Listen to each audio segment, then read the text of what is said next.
नमस्कार,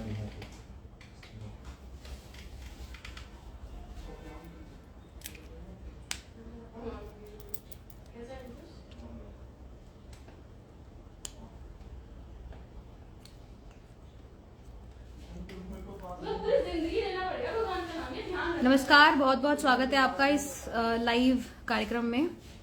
ये हम हर शनिवार करते हैं। पिछले 2 शनिवार से किसी कारण से नहीं हो पाया। और आज के जो हमारे मेहमान हैं वो हैं अमृतांशु शर्मा, जो शायर हैं और संगीत भी उन्होंने सीखा हुआ है। हाँ मनोज, मैं मथुरा से हूँ। बाकी अभी अमृत हमारे साथ जुड़ेंगे, तब तक आपके जो सवाल हैं वो आप पूछ सकते हैं। फिर हम कुछ शायरी अमृत से सुनेंगे। अगर आप काव्य या काव्य कैफे को लेकर कोई सवाल पूछना चाहते हैं, टाइम कौन सा टाइम पूछ रहे हैं आप पंकज?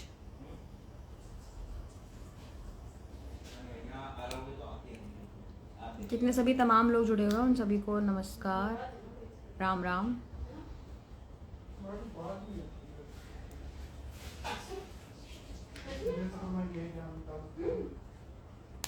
बहुत सारे अलग अलग शहरों से शायद लोग यहाँ जुड़े हुए हैं।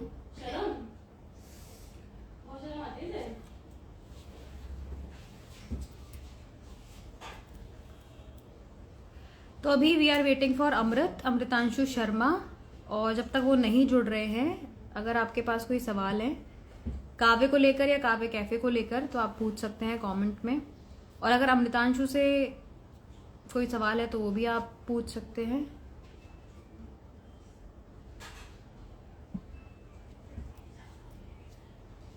ओके, शनिवार लाइव का टाइम रात को 9 बजे रहता है। काव्य रचना कैसे शुरू करें? काव्य रचना शुरू, अगर आप लिखने के बारे में बात कर रहे हैं कि कैसे लिखें, तो पहले खूब सारी किताबें पढ़िए, उसके बाद लिखिए। जितना ज़्यादा पढ़ेंगे, फिर पढ़ने की आपकी कैपेसिटी ज़्यादा हो, उसके बाद फिर आप लिखने की तरफ जाएं।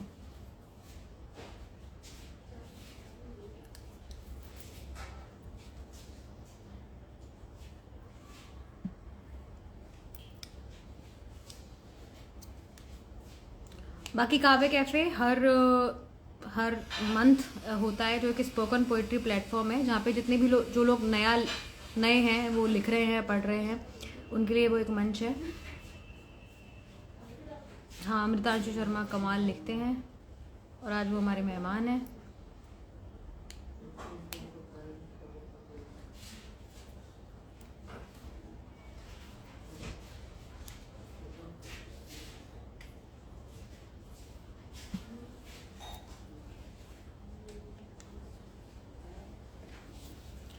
तो बहरहाल अमृतांशु से अगर आपको कोई सवाल पूछने हैं तो वो आप कमेंट बॉक्स में लिख सकते हैं।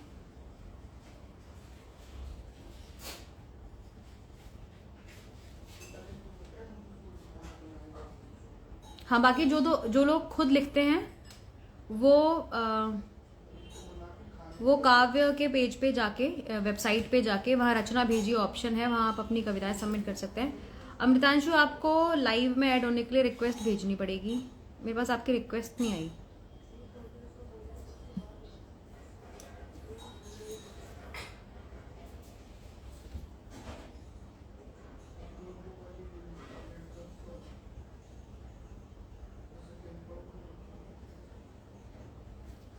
मथुरा या ब्रज संस्कृति को लेके कोई पुस्तक गद्य में हो तो?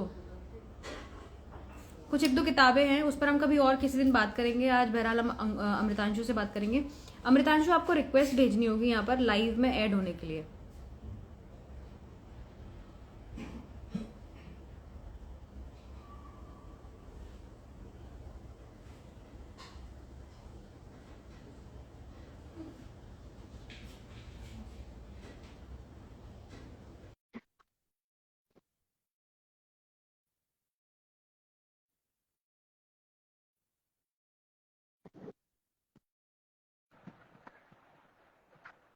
हाय अमृतांशु, हेलो थोड़ा सा दीपाली, लेट हो। कैसे हैं आप? मैं ठीक हाँ, हूँ, आप कैसे हो? मैं भी एकदम ठीक। मैं नीचे था, मुझे लगा रिक्वेस्ट उधर से आएगी, तो मैं उसका वेट कर रहा अच्छा अच्छा, ओके। था। अच्छा तो जी। बहुत सारे लोगों के यहाँ कमेंट आए आपके लिए कि अमृतांशु शर्मा बहुत अच्छा लिखते हैं, ऐसा बहुत करके। बहुत तो पहले बस अपने अभी बारे तो में, बहुत सारे नए यूजर्स भी यहाँ जुड़े हुए हैं, बहुत सारे फॉलोअर्स हैं, पहले अपने बारे में थोड़ा सा बताइए। तो देखिए, आप सब, मतलब मैं ये बताऊं कि जो भी कुछ है सब आप सबकी मोहब्बत की बदौलत है। मैं कॉलेज स्टूडेंट ही हूँ, अभी एमए फर्स्ट ईयर में हूँ। और बाकी अभी हाल ही में थोड़ा सा, मतलब कुछ जो मंच है वहाँ पर थोड़ा सा मैं आया हूँ, आप लोगों को मिला हूँ। और बाकी शायरी का जो मैं समझता हूँ कि शायर आदमी या तो होता है या नहीं होता, तो शायद मेरे अंदर शायरी थी कि जो अभी थोड़ी थोड़ी करके निकल रही है। बाकी देखते हैं कब तक चलता है सफर। तो पहले से शायरी लिखते हुए आ रहे हो अमृत, या अभी ही लिखना शुरू किया है हाल ही के दिनों में? हाँ, मुझे 5-6 साल हो गए हैं कहते हुए, मगर हाँ, तरीके से तरबियत के साथ अब कहें तो मुझे 2-2.5 साल हुआ है प्रॉपर तरीके से सीख कर लिखते हुए। तो ये है। और अभी अभी तो म्यूजिक सीख रहे हो आप, हाँ, क्लासिकल। मैं एमए म्यूजिक का, हाँ मैं शास्त्रीय संगीत का छात्र हूँ। तो आगे क्या करने का प्लान है शायरी को लेकर और म्यूजिक को लेकर? आगे मैं तो ये समझता हूँ कि मैं अपने आप को ना तो एक सिंगर बोलता हूँ ना एक शायर बोलता हूँ। हाँ, मैं भरपूर आर्टिस्ट हूँ। तो मैं ये समझता हूँ कि आर्ट मेरे अंदर है तो वो किसी भी फॉर्म में निकल सकती है। बहुत हद तक मुमकिन है कि आगे चल के मैं एक्टिंग करने लग जाऊँ, थिएटर में चला जाऊँ, हो सकता है डांस में चला जाऊँ, हो सकता है किसी भी आर्ट फील्ड में। तो यही है, पेंटर भी बन सकता हूँ, कुछ भी हो सकता है। अच्छा, ऐसे कोई बहुत तय रास्ता अभी अपने लिए नहीं चुना है? नहीं, तय तो देखें आर्ट में ऐसा कुछ भी नहीं है। हाँ, आर्टिस्ट हूँ मैंने कहा ना, तय ये है कि मैं आर्टिस्ट हूँ।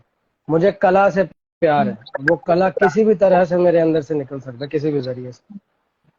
फिर इसके जरिए सरवाइव कैसे करेंगे, ऐसा कुछ सोचा है? हाँ, सरवाइव का तो देखें, बात ये है कि अगर तो आपको, मतलब ऐसा है कि बहुत ही अमीर आदमी बनना है या गुजारे लायक, तो आर्ट देता है हर आर्टिस्ट को। आर्ट, साहित्य ऐसी चीज है ना कि आदमी साहित्य को कुछ भी नहीं दे पाता और साहित्य आदमी को दबा कर देता है, बहुत कुछ देता है। तो हम्म। जितना गुजारे लायक है वो तो आर्ट देता है। हाँ, कभी अगर दिमाग में ख्याल आया कि भाई मेरे है बिजनेस का, मतलब शौक है, तो मुमकिन है कि हो सकता है कि उसमें भी थोड़ा सा कोशिश किया अच्छा, जाए आगे चल के। आप, आपके फेवरेट शायर कौन है? कॉलर ट्यून तो शिव बटालवी की है। हाँ, शिव कुमार बटालवी मुझे बहुत पसंद है पंजाबी पोइट्री के लिहाज से। और बाकी आ, मेरे सबसे ज्यादा पसंदीदा शायर हैं जमाल एहसानी। जमाल हम्म। एहसानी, दाग दहलवी, इन दोनों को मैं बहुत सुनता हूँ और बहुत मजेदार इनकी शायरी है। जमाल एहसानी के तो कहने नहीं। अच्छा, अभी रिसेंट में मैंने देखा आपको, आप कई मुशायरों में भी लगातार दिख रहे हैं। तो जो हाँ, नए अभी जो लोग हैं जो लिख रहे हैं, उनके लिए आपकी जर्नी से आप कुछ बताना चाहेंगे उनके लिए? मैं तो यही कहूंगा कि एक तो सबसे बड़ी चीज ये है कि आपको उन लोगों के साथ बैठना चाहिए कि जिनको हमेशा आपसे ज्यादा आता है ना। आप हम्म। अगर अपने से, मतलब आपको ऐसा लगता है कि आप उस कमरे में हैं जहाँ पे आपको सबसे ज्यादा पता है शायरी के बारे में, या आपकी उन सब लोगों में सबसे अच्छी शायरी है, तो वहां से थोड़ा सा बचना चाहिए। क्योंकि जो तारीफ होती है ना, उससे बच के चलना इसलिए भी चाहिए कि तकब्बुर जो है आसानी से आ जाता है आदमी में, घमंड वो सबकॉन्शियसली आता है। आप सोचते भी नहीं है तब भी वो घमंड आ जाता है अंदर कि भाई सब मेरी तारीफ कर रहे हैं तो मैं क्या हूँ, तो वहाँ ग्रोथ रुक जाती है। मेरा सफर जो शुरू हुआ वो मैं बताता रहता हूँ कि जॉन एलिया को मैंने न्यूज पर देखा था, जॉन एलिया साहब को। तो हेडलाइन थी कि एक शायर जो खून थूकता है। तो अब इंटरेस्टिंग लाइन है, तो रुक कर देखा कि भाई क्या होता है। तो जब एडवर्टाइजमेंट खत्म हुआ तो देखा कि भाई जॉन एलिया, अब जॉन एलिया साहब का जो चेहरा है, जो सिमेट्रिकल, जिस तरीके से, फिर तो वो जॉन एलिया कम और जॉन एलियन ज्यादा लगता है कि आदमी डर जाए देखकर उनको, अगर कोई भी पहली बार देखे। तो फिर जब उनके शेर सुने तो एक शेर मैंने ढूंढा, तो वो शेर था कि कौन इस घर की देखभाल करे, रोज एक चीज टूट जाती है। तो इस शेर से मुझे पता लगा, ये शेर मुझ पर बहुत अच्छे से तारी हुआ और ये खुला अपने तरीके से, इसके अलग अलग जाविये निकले। तो इस शेर के ये मुझे पता लगा कि हाँ, शायरी समझने की सेंस मुझ में है। तो उसके बाद फिर पढ़ने का सिलसिला शुरू हुआ, फिर कहने का सिलसिला शुरू हुआ, ऐसे करते करते धीरे धीरे तो बहुत लोगों को सारे। यही यही मैसेज है कि आप लिखते रहें। और सबसे ज्यादा जरूरी पढ़ना है। मैं अभी आने से पहले देख रहा था कि आप भी सबको यही बता रहे थे कि 80% जो है वो पढ़ना ही होता है, 20% लिखना होता है। तो पढ़ना बहुत जरूरी है। लोग आजकल पढ़ना नहीं चाहते हैं, तो आप खूब पढ़ें। कोई भी किताब पढ़ें, उससे कुछ ना कुछ हासिल ही होगा, कुछ आपका नुकसान नहीं होगा कुछ भी पढ़ने से। तो यही मैं जो लोग शायरों में जाना चाहते हैं उनको क्या करना चाहिए? क्या जो मुशायरों में जाना चाह रहे हैं, जो शायर हैं, यंग है, हम्म। आपकी तरह नया लिख पढ़ रहे हैं, लेकिन मंच चाहिए, कोई हाँ, स्टेज चाहिए। मंच तो देखो, जो भी आदमी शायरी में शुरू में आता है ना, ये एक बहुत नेचुरल चीज है कि कोई भी आर्ट फील्ड में होता है कि जब आदमी शुरू शुरू में नया नया कहने लगता है तो उसको मंच चाहिए होता है। मगर जब हम्म। वो उस सिन्फ से वाकिफ होता है सही तरीके से, जब आप पे शायरी सही तरीके से खुलेगी तो आप मंच से भागते हैं। आप ये बोलते हैं कि यहाँ पे मैं कुछ भी बोलूँ सब जाया जाएगा, मैं बोलूंगा कुछ, सब लोग समझेंगे कुछ। लेकिन फिर भी आपने कहा कि जिनको मंच चाहिए, तो उसका रास्ता यही है कि आप भरपूर लिखते रहें। और जितने भी ओपन माइक्स होते हैं वहां से आप शुरुआत कर सकते हैं कि आपको पता लगे कि आप क्या कह रहे हैं क्या नहीं। हालांकि वहां पर भी लोग, ज्यादातर ऐसा होता है कि भाई बहते हुए तालियां बजती है, तारीफ होती है। लेकिन उससे बच के शुरू करें, मुशायरा भी धीरे धीरे आता रहता है। अपॉर्चुनिटी नहीं छोड़नी चाहिए कोई। अच्छा, 2-3 बार आपने ये शब्द प्रयोग किया कि शायरी, शायरी खुलना मतलब उसका अर्थ। शायरी, हाँ, शायरी खुलने का मतलब ये है कि शायरी खुलना इन द सेंस कि हम लोग जो शुरू में जब हम शायरी कोई भी पढ़ते हैं, हम लोग कोई शेर सुनते हैं, तो एक जो शुरू में हमारे जो जो शुरुआत में सुनते हैं कोई भी शेर, तो वो सिर्फ कान को खुश करता है, कानों को खुश करता है कि भाई हम्म। ये जो दो लाइन आई है, दो मिसरे आए हैं, आहा वाह। तो वो कानों को अच्छे लगते हैं। फिर धीरे धीरे एक ट्रायंगल पैदा होता है शायरी को समझने का ना। अब वो ट्रायंगल कैसा होता है कि एक अच्छा जो शेर होता है कोई भी, वो पहले कानों को अच्छा लगेगा। कानों को अच्छे लगने के तरीके कैसे? पहला कि किस बहर में है, किस धुन में है, किस रिदम में है। रिदम लचकीली होती है ना बड़ी, और रिदम जा रही है, वो कानों को बड़ी अच्छी लगती है। तो रिदम का खेल है कानों के लिए। तो पहले कानों को सुन के खुशी होती है, फिर वो लगती है दिल पर, कानों से होते हुए दिल पर लगती है, और फिर दिल पर लगने के बाद जहन पर लगती है। फिर आदमी सोचता है बैठ के। और शायरी सबके लिए अलग है। कोई बोलेगा कि टीस है, कोई बोलेगा कि इबादत है। मगर मैं समझता हूँ कि शायरी जो है वो तरसील एहसास है ना, एहसास ट्रांसफर करना उसको, वो है। तो यही है, सबके लिए अपना अपना है। धीरे धीरे और भी पता लगता रहता है करते करते। ढूंढ ही रहे हैं सब, मैं इसी के भी साथ ढूंढ ही रहा हूँ। आप अपने कुछ शेर सुना दीजिए। अभी कुछ बहुत सारे रिक्वेस्ट भी आ गई इसी बीच कमेंट्स में। अच्छा हाँ, मैं सुनाता हूँ। ये 3 शेर है, कुछ हाल ही के हैं कि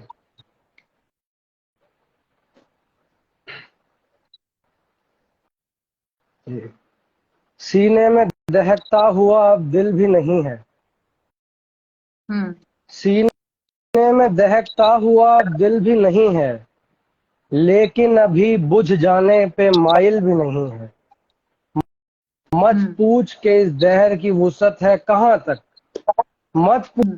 पूछ के इस दहर की वुसअत है कहाँ तक, ये देख के इस बहर का साहिल भी नहीं है। हम्म।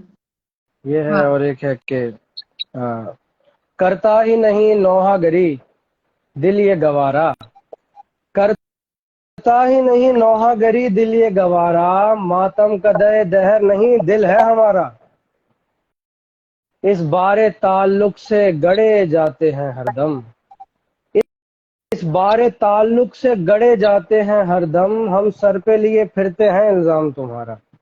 और वाह। ये रात झटक देती है दामन तो जमी पर, ये रात झटक देती है दामन तो जमी पर, मिलता है मुझे रोज एक अनजान सितारा। वाह।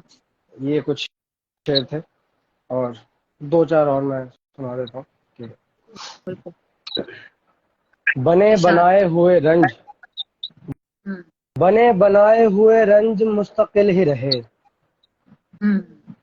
बने बनाए हुए रंज मुस्तकिल ही रहे, और इस मलाल पे हम उम्र भर खजिल ही रहे। बस एक हम्म। नजर को तरसते रहे सहर तक हम, बस एक नजर को तरसते रहे सहर तक हम, वो संग दिल थे नहीं पिघले संग दिल ही रहे। वाह।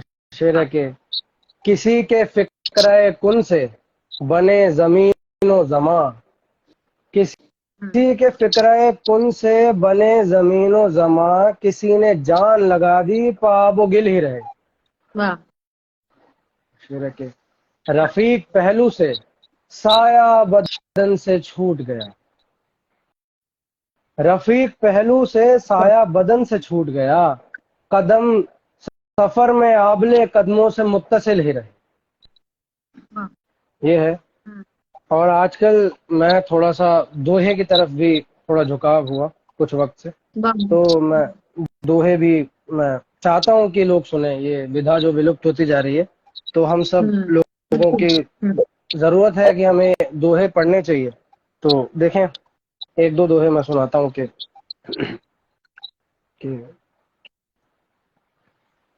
दुश्मन से अनजान था खुद पर गया न ध्यान,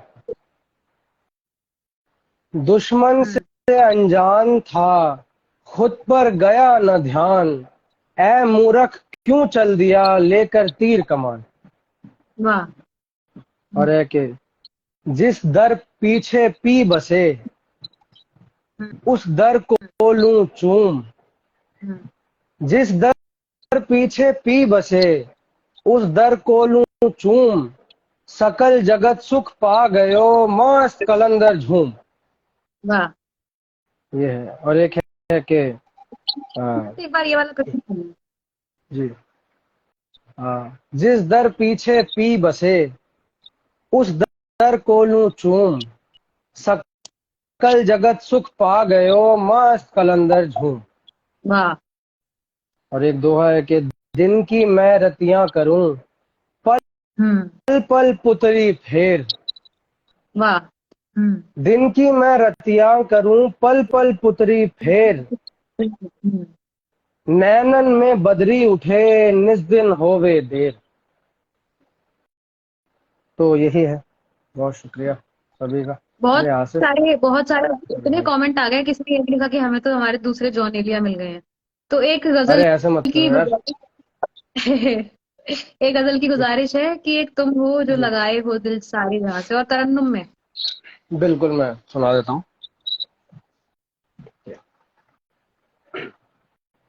हर राज निहाज निकल आया ज़बां से, हर राज निहाज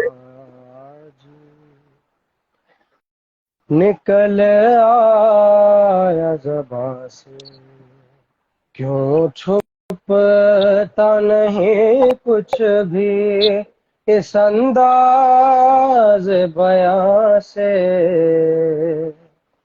इतनों ने पुकारा के गया हमसे बिछड़ कर,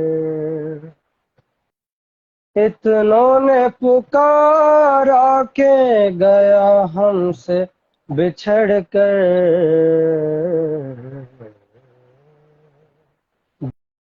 दिल ढूंढ के लाए भी तो अब लाए कहाँ से।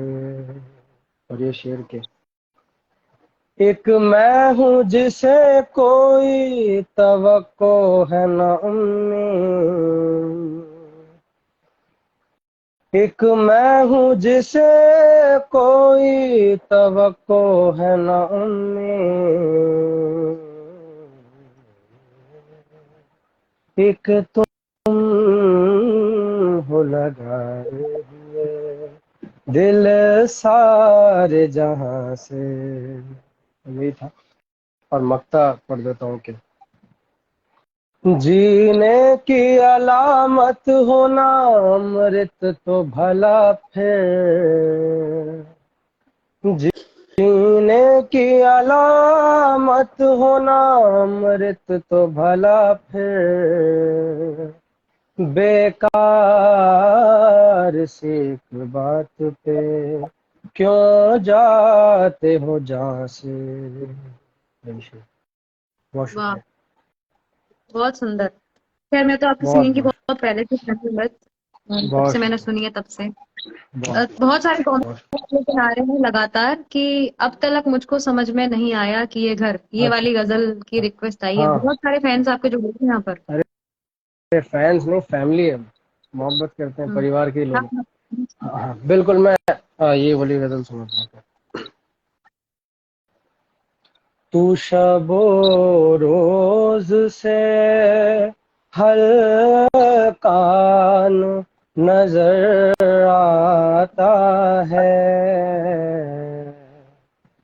तू शबो रोज से हर कान नजर आता है, चंद ही रोज का मेहमान नजर आता है। अब तलक मेरी समझ में नहीं आया कि ये घर, अब तलक मेरी समझ में नहीं आया कि ये घर किसके जाने से बयाबान नजर आता है। और उसका शेर था कि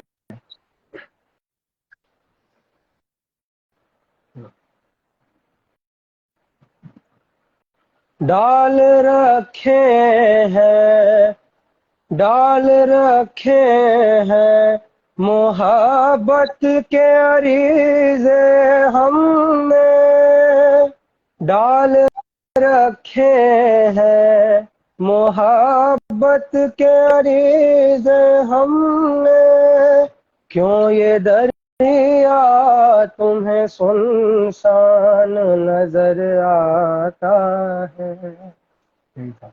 बहुत बहुत शुक्रिया, सभी का बहुत शुक्रिया। बहुत बहुत वाह, किसी ने भी कमेंट किया शास्त्र में से ही समा बांधना कहा गया है।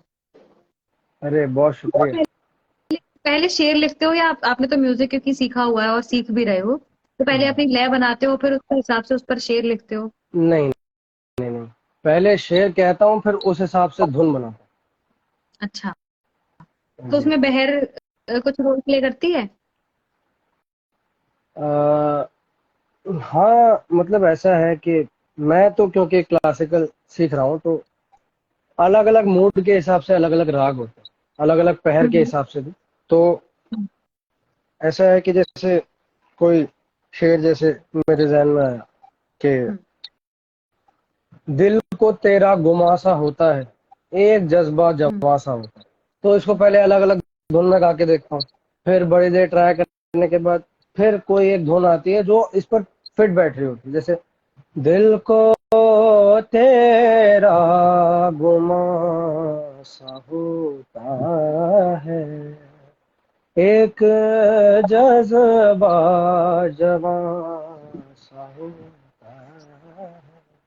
तो ऐसे करके कि पहले शेर कह लेता हूँ, गजल हो जाती है पहले, फिर हम्म। जिस मूड की गजल है अपने आप ही गुनगुनाते गुनगुनाते धुन अपने आप बन जाती है। कोई ऐसा मत्था मारने वाला काम नहीं कि जबरदस्ती धुन बनाई जाए, वो कैफियत में चलते फिरते हो जाती है।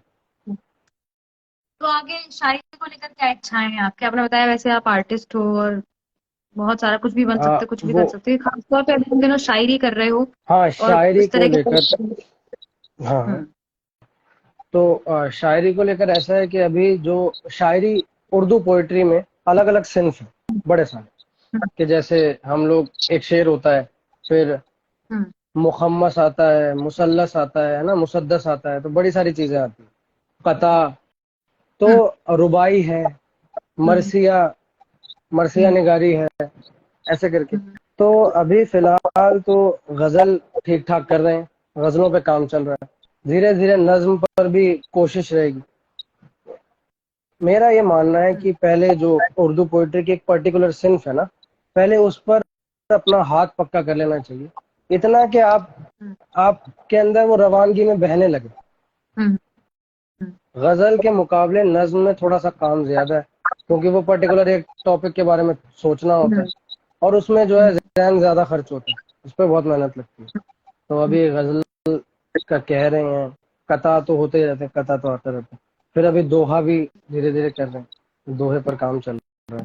तो अभी धीरे धीरे रुबाई भी सीखना है, फिर मुसद्दस कहना भी सीखना है, फिर मरसिया भी सीखना, सब सीख।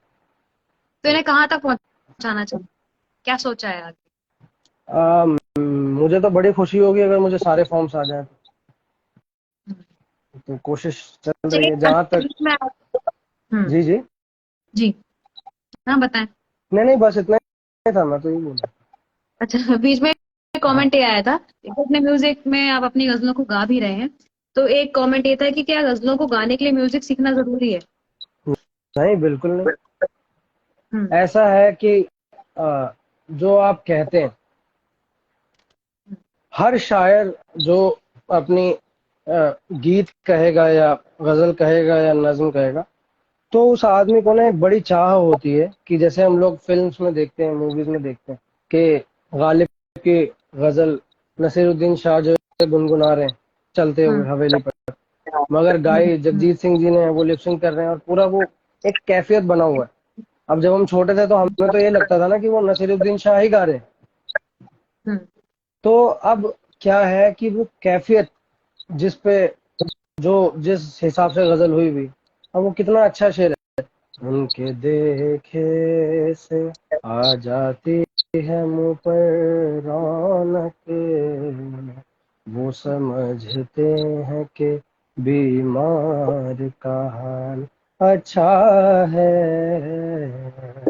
तो इसको जरूरी नहीं है कि इस धुन को गाने के लिए या ये धुन बनाने के लिए आपको म्यूजिक आए। आपने जिस कैफियत में जिस रंग की गजल कही है, तो अपने आप ही उसमें जब आप गुनगुनाएंगे तो आपको लगेगा कि हाँ यार, ये एकदम फिट बैठ है। धुन तो दिल हम्म। से निकलती है, जो आप उसको फील कर रहे हैं गजल कहते हुए, तो बस वही इमोशन निकलता है। जरूरी हम्म। नहीं कि आप कुछ सीखना पड़े। ये बहुत अच्छा आपने जवाब दिया। खैर, एक सवाल और कि जी। गजल में फ्लो लाने के लिए क्या कुछ किया जा सकता है? गजल में फ्लो देखें, सबसे बड़ी चीज जो एक शायर के लिए होती है ना, वो अच्छे शेर कहना नहीं हो। अच्छा। आज हम लोग सब बैठे थे तो उसी पर चर्चा चल रही। एक हम्म, बड़ा शायर कभी भी अच्छे शेर कहने के लिए बड़ा नहीं होता है। हम्म, अच्छे शेर तो हर इब्तिदाई दौर के शायरों के दीवान में आपको मिल जाएगा। हम्म, 8 हम्म, गजलें कही किसी ने, उसमें हद मारकर अगर आ जाएंगे, कम से कम भी मैं कह रहा हूँ, तो 8 शेर तो अच्छे निकल ही जाएंगे, 8 गजल से, 8 गजलों से 8 शेर तो अच्छे निकल ही जाएंगे। तो अच्छा शेर कहना बड़ी चीज नहीं है, बड़ी चीज जो शायरी में है वो है अपना रंग पैदा करना। हम्म, कि कोई आपकी अगर गजल उठा के देखे, अगर आपकी किताब खोले और देखे कि पहली गजल जो है और आखिरी गजल तक जो है वो रंग एक ही है, कैफियत बदलती रहती है, अलग अलग कैफियत में आदमी रहता है। आज सोकर हम्म, उठा है, उसको लगता है कि भाई दुनिया में अकेला मैं ही हूँ, हसास आदमी सबसे अकेला महसूस करता है, तो वो उस हिसाब से गजल कहेगा या शेर कहेगा या सोचेगा, तो थॉट प्रोसेस वैसा होता है। अगले दिन हम्म, सोचता है कि भाई मैं उस्ताद हूँ, तो वो उस्ताद वाला रवैया शेरों में नजर आता है, मगर रंग वही रहता है। और फ्लो के लिए सबसे बड़ी चीज जो है वो पढ़ना ही है। नस्र पढ़नी चाहिए, कहानियां, है ना। उसके बाद पुराने शायरों की गजलें पढ़नी चाहिए कि हम्म, उन्होंने कैसे कहा है। और ये नोटिस करना चाहिए कि कैसे मीर के वक्त से आते आते जबान कैसे बदलती गई है शायरी में। पहले हम्म, किसी को के किसू को कहते हैं, गजल सुनी होगी आपने, कितने समय होता है, तो ऐसे बड़ी सारी चीजें कबू होती हैं। कबू कबू का। कभू होता है, जगह को जागा करके लिखा होता है, हम्म, तो वो बड़ी सारी हम्म, चीजें हैं। तो फ्लो जो है गजल में, तो वो पढ़ते हुए कुछ ना कुछ आप पढ़ते रहें, फिलोसफी पढ़ें या कहानियां पढ़ें या कुछ भी पढ़ें, तो जब दिमाग काम करता रहता है ना, तो फ्लो में गजलें गजलों में वो फ्लो नजर आता है शेरों में, कि ऐसा नहीं लग रहा है कि एक मिसरा जहन में खटका और जो है वो जबरदस्ती पूरी गजल कही हुई है। तो यही एक बात। और एक सवाल ये कि दोहा लिखना बहुत कठिन लगता है, तो हाँ, आपको लगता है कि दोहा लिखना बहुत कठिन है? एक बात ये है ना कि हमारी उम्र के जितने भी लोग हैं जो साहित्य से जुड़े हुए हैं, ये आजकल की मैं समझता हूँ कि सबसे बड़ी परेशानी है क्या, कि आदमी अगर गजल कहने जाता है ना तो वो उर्दू पढ़ने लगता है जबरदस्ती, चाहे उसका मन हम्म। हो कि ना हो।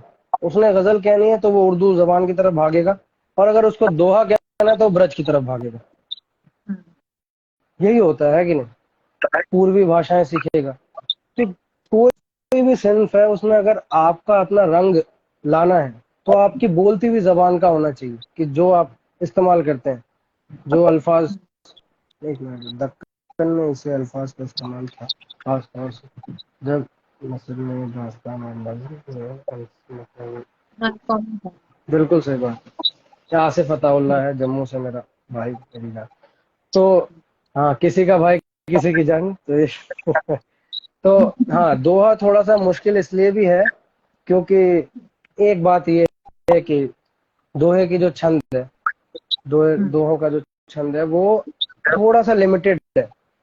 शेर कहने के लिए बहर कई सारे, हम्म। अलग अलग छंद वाली बहरें अलग अलग बहुत सारी हैं। अब किसी का कोई ख्याल है, अगर वो छोटी बहर में नहीं आ रहा तो वो बड़ी बहर का इस्तेमाल करेगा, मगर दोहे में वही 13-11 चलता रहता है। अब वो अगर बढ़ता है तो वो दोहे से निकलकर सरसी बन जाता है। और दोहे में थोड़ी सी मुश्किल इसलिए भी होती है क्योंकि दोहा जो है वो ज्यादा मेरे हिसाब से मेहनत मांगता है। उसकी कैफियत बनाना थोड़ा सा मुश्किल है। 3 दिन में 4 दिन में एक गजल होना मुमकिन है, और 3 दिन में 4 दिन में एक दोहा होना मुमकिन है। तो ये होता है इसमें। खैर, एक कमेंट ये भी कि आपको क्या लगता है कि लिखने वालों के लिए रात कितनी जरूरी है? रात रात से जो आर्टिस्ट जो निकालता है ना, जो फायदा निकालता है, वो सिर्फ शांति होता है। अगर कोई भी शायर कह लें या कोई भी आर्टिस्ट हो, शायरी पर बात हो रही है तो शायर है अगर कोई, तो वो अगर अकेला कहीं पर बैचलर है तो कहीं रूम लेकर रह रहा है, तो पूरे दिन कमरे को अंधेरा करके रखेगा तो उसके लिए तो सुबह से रात तक रात ही है। तो रात से जो मुराद होती है कहने की, वो सिर्फ शांति की बात होती है। तो शांति तो बहुत जरूरी है, क्योंकि शांति अगर है, आसपास कोई हलचल नहीं है, तो आदमी बैठकर सोच पाता है आराम से। तो इसलिए मेरा ख्याल है कि रात को आदमी जो है बचे हुए काम, जितने भी जरूरी काम है, जहनी काम जो है वो रात को आदमी बैठकर करता है, क्योंकि तब दिमाग ज्यादा काम करता तो एक सवाल और मेरा था, जो अभी अपन बात कर रहे थे उसी में आपने बोला था कि मीर के टाइम से अभी तक कितनी जुबान चेंज हो गई। तो है। अभी तक आते आते आज के समय में आपको लग रहा है कि किस तरह की राइटिंग हो रही है, खास तौर पे गजलों को लेकर? आज के वक्त में देखें, एक तो सबसे बड़ी बात यह है कि आज के वक्त में जो शायरी हो रही है, एक तो पहले के वक्त में ना शायर शायर की कमांड शायरी पे होती थी। हम्म। आज के वक्त में आवाम कंट्रोल करती है कि शायर क्या कहेगा, हम्म। क्योंकि ऑडियंस को जो सुनना है वो वही सुनने के लिए उसी शायर के पास जाएंगे। हम्म। और ऑडियंस के साथ पंगा ये है कि उनको कोई भी बहला सकता है। अगर आपके आसपास इर्द गिर्द ऐसी शायरी हो रही है, ऐसा गाना चल रहा है, और वो बड़े बड़े मंचों पर चल रहा है, बड़े बड़े मुशायरों में अगर ऐसे शायर हैं, हम्म। तो लोग यही समझेंगे ना कि आज की शायरी ये है, क्योंकि इनको मंच मिला है। और मंच मिलना आसान हम्म। नहीं है, हर किसी को नहीं मिलता है। तो वो जो सुनेंगे उनको लगेगा कि यही शायरी है, मगर ऐसा जरूरी नहीं होता है। पहले के वक्त में आप देखें तो मंच पर कौन कौन होते थे। जॉन एलिया साहब है, जमाल एहसानी साहब है, पीरजादा कासिम साहब है, और फराज, है ना, ये सब, निदा फाजली, ये सब शायर, और अपना बशीर बद्र साहब, मगर आजकल जो है वो बहुत ज्यादा ना, वो शायरी जो है वो शायरी से हटकर मेरे को ऐसा लगता है कि स्टेटमेंट्स लोग आजकल कहने लगे हैं शेर की जगह पे। एक अच्छा शेर जावेद अख्तर साहब भी कहते हैं। तय कर रहे हैं ये क्या ये ठीक बात है कि जो लोग तय कर रहे हैं उस हिसाब से हम लिख रहे हैं? आवाज दोबारा प्लीज रिपीट कर दें, मुझे इको आ रहा है। जो लोग तय कर रहे हैं उस हिसाब से लिखना क्या ठीक है? नहीं, बिल्कुल ठीक नहीं। हम्म, मतलब ऐसा है कि आप शिव कुमार बटालवी साहब जो है, आपने उनका इंटरव्यू लिया था, मैंने वो सुना था। तो उसमें उनके बेटे जो हैं, उनके साहबजादे जिनका नाम है मेहरबान बटालवी साहब, उन्होंने क्या कहा था? उन्होंने यही तो कहा था कि वो ये समझते हैं कि शिव कुमार बटालवी के जल्दी जाने में उन लोगों का भी हाथ है कि जिन्होंने जबरदस्ती उनसे वो लिखवाया जो वो लिखना नहीं चाहते थे, हम्म, और वो अपने इमोशंस निकाल ही नहीं पाए। लोगों ने उनको कहा कि भाई क्या आपने हम्म, इतना दुखी होने वाला, या लोगों के लिए लिखो। तो जब तक शायर के अंदर से नहीं आएगा ना कि हम्म, मुझे इस पर कहना है। अब इसका सबसे बेस्ट एग्जांपल है साहिर लुधियानवी। हम्म, आप उनके जितने नज्म उठाएंगे, उसमें देखें हम्म, कि वो मोहब्बत से बात शुरू करते हैं हम्म, और फिर ला देते हैं उसको मुफलिसी की तरफ, गरीब लोगों की तरफ, है ना, हम्म, जवान चेहरे जो बाजार में बिक रहे हैं उसकी तरफ। वो उनका दर्द है, वो ये बताना चाहते हैं, अपनी कलम से बताना चाहते हैं। हम्म, हर शायर की पहचान उसके अंदर का रंग है, उसके अंदर की बात है जो वो कहना चाहता है। अब कोई मुझे हम्म, जबरदस्ती करे। अब बात ये है ना कि एक लिरिसिस्ट जो बॉलीवुड में या किसी भी इंडस्ट्री में है, उसको वहाँ वो कहना पड़ेगा कि जो वहाँ की जरूरत है, क्योंकि आपको हम्म, कमाना है, आप पैसे के लिए जा रहे हैं, आपको उनके हिसाब से चलना पड़ेगा। मगर शायरी अगर आप अपने लिए कर रहे हैं, तो आप वो कहें कि आप जो कहना चाहते हैं। अब एक आदमी है, वो बैठा है कि मैं गरीबों के बारे में कहूंगा, रास्ते में चलता हुआ आ रहा है, गरीब लोगों को देखता हुआ कि भाई क्या बुरी हालत है यार, कितने उनके पास कोई सहारा नहीं है, लाचार लोग हैं। घर आता है, हम्म, कलम पकड़ता है, कॉपी खोलता है, लिखने लगता है, दो मिसरे लिखता है, उसके बाद आवाज आती है पीछे से कि खाना बन गया, आ जाओ खा लो। वो जाके खाना खा हम्म, के पेट भर के आता है। तो उसके बाद वो कलम और कॉपी ऐसी रह जाती है, उसको नींद आती है, वो सो जाता है। हम्म, तो आप अगर उसके बारे में कह रहे हैं तो आपको महसूस होना चाहिए ना कुछ उनके लिए। हम्म, जरूरी नहीं कि आपके साथ घटे ही, इसका मतलब ये नहीं है कि आप गरीब ही हो। मगर आपको वो हम्म, लाचारी दिखे, किसी की हम्म, बेटी के अगर कपड़े फटे हुए हैं, छोटी है, तो आपको ये लगे कि शायद अगर मेरी बेटी ऐसी हो तो क्या गुजरेगी मुझ पर। तो हम्म, वो कलम का जोर वो वैसा होगा कि आप कहेंगे कि नहीं यार, ये बात है, इस पर कहना चाहिए। तो ये मैं ये मानता हम्म।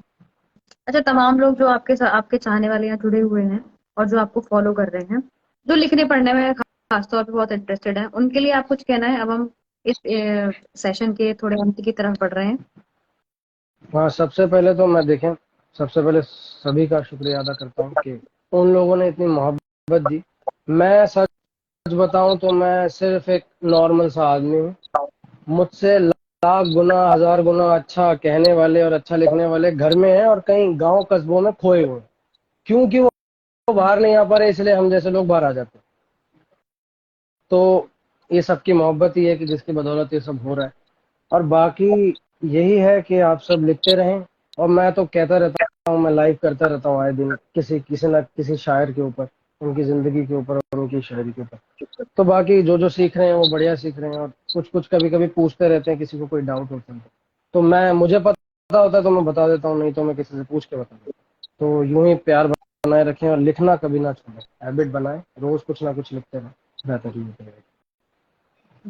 बहुत ही खूबसूरत और बहुत अच्छी बातचीत आपके साथ रही अमृतांशु। बहुत शुक्रिया। जाते जाते आप कुछ शेर।